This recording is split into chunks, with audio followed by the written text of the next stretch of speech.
Les encres de tatouage sont-elles véganes? Est-ce que c'est une obligation ou non? C'est parti, on en parle de suite. Comme d'habitude, je vous découpe tout ça sous système de petits chapitres que vous pouvez retrouver dans la barre d'infos pour aller plus vite si vous souhaitez revoir un moment de la vidéo.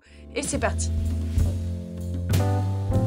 Déjà, on va se pencher sur mais qu'est-ce que ça veut dire un produit qui est vegan? Un produit, pour qu'il puisse porter le label vegan, doit être composé à base de végétaux. Il doit bien évidemment ne pas être testé sur les animaux, sinon ça serait complètement contre-productif d'avoir des composants seulement végétaux et sans produit animal, et puis derrière venir les tester sur les animaux, ça on est bien d'accord. Et aucun ingrédient ou sous-produit doit être d'origine animale. En France, comme dans énormément de pays d'ailleurs, l'utilisation des encres véganes n'est pas une obligation, sachez-le. Mais comme vous le savez certainement si vous vous intéressez au tatouage, les encres restent soumises à des restrictions très strictes. Le but, ça je pense que je ne vous l'apprends pas, c'est garantir la sécurité des consommateurs.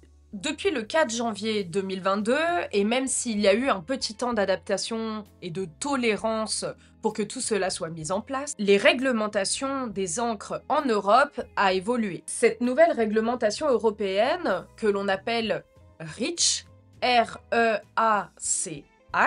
encadre tout simplement les substances chimiques que vous pouvez retrouver ou non dans les encres de tatouage, donc les quantités autorisées, ceux qui ne sont plus autorisés, etc., etc. Les encres de tatouage ne doivent donc pas, c'est dur à dire, ne doivent donc pas contenir de substances toxiques, jusqu'à là ça paraît plutôt logique, ou encore allergènes, comme certains pigments et conservateurs. Cependant, cette réglementation, elle n'a en aucun cas obligé que les encres soient véganes. Mais du coup, qu'est-ce que c'est des encres véganes et qu'est-ce que ça veut dire? Les encres véganes ne doivent pas avoir certaines choses dans leur composition. Donc premièrement, comme je l'ai déjà dit dans la définition, il n'est pas question qu'il y ait des ingrédients, des produits d'origine animale. Par exemple, tout ce qui est glycérine animale, du coup, ne doit pas être dedans si on veut que notre encre soit végane. Et de plus, comme je l'ai déjà dit aussi, ça ne doit pas être testé sur les animaux. Bon, ça, finalement, ça ne change absolument pas de tout ce qu'on connaît d'un produit vegan de base en général. Du coup, à quoi ça sert d'utiliser une encre végane ou pas végane? Bah, c'est juste une question éthique. Et ça va aussi servir tout simplement à rassurer nos clients. Si on a choisi des encres véganes, on va pouvoir, entre autres, leur expliquer que nous utilisons en effet des encres véganes, et que du coup nous respectons le bien-être animal, et je respecte d'ailleurs totalement les personnes qui trouvent ça très important de limiter leur consommation animale en général, tout en sachant ce qu'on fait déjà subir à notre planète, et du coup par conséquent aux animaux. Bref, ça peut être un plus, certains vont l'utiliser pour le marketing, et comme je disais, d'autres vont juste le faire par question de morale et d'éthique. Bon, du coup, est-ce que c'est un choix des tatoueurs ou est-ce que c'est carrément une obligation, finalement, d'utiliser des encres véganes? Sachez que pour les tatoueurs, tout comme le fait d'être vegan par conviction, eh bien, c'est juste une question, une fois de plus, d'éthique, et ce n'est en rien une obligation que d'utiliser des encres avec le label. Et pour les clients, bah comme je le disais aussi, ce peut être une manière de les rassurer. Et pour le client, c'est arrivé très rarement finalement qu'on me le demande, mais on a quand même beaucoup de personnes végé et véganes.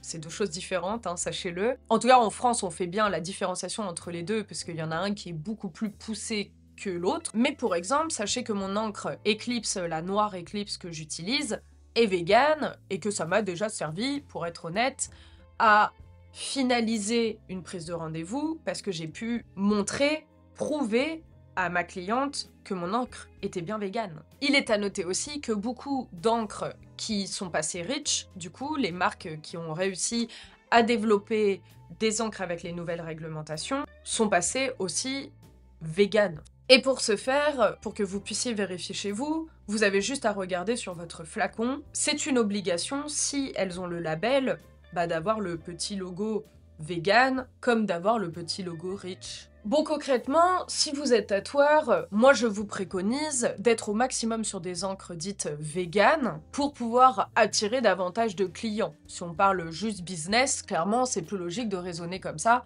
vous, en général, ça ne vous change rien. Il y a énormément de très bonnes encres noires et de couleurs qui sont passées vegan, donc autant les privilégier et pouvoir rassurer au maximum vos clients et vous ouvrir aussi, au passage, à un autre type de clientèle. Voilà pour cette petite vidéo qui était très courte. Sachez que je vous ferai, si vous le souhaitez, dites-le moi en commentaire, une vidéo sur les encres Rich. Qu'est-ce que ça veut dire? Qu'est-ce que ça sous-entend? Si vous souhaitez aussi un listing, pourquoi pas, des encres dites vegan et de mes encres préférées, je vous les ferai avec plaisir, donc n'hésitez vraiment pas à commenter. Comme d'habitude, si vous voulez me donner de la force, vous pouvez mettre le mot vegan en commentaire. Merci encore d'avoir regardé cette vidéo jusqu'au bout. On n'hésite pas à s'abonner, à liker cette vidéo et enclencher la petite cloche. Et comme d'habitude, les gars, prenez soin de vous. Ciao!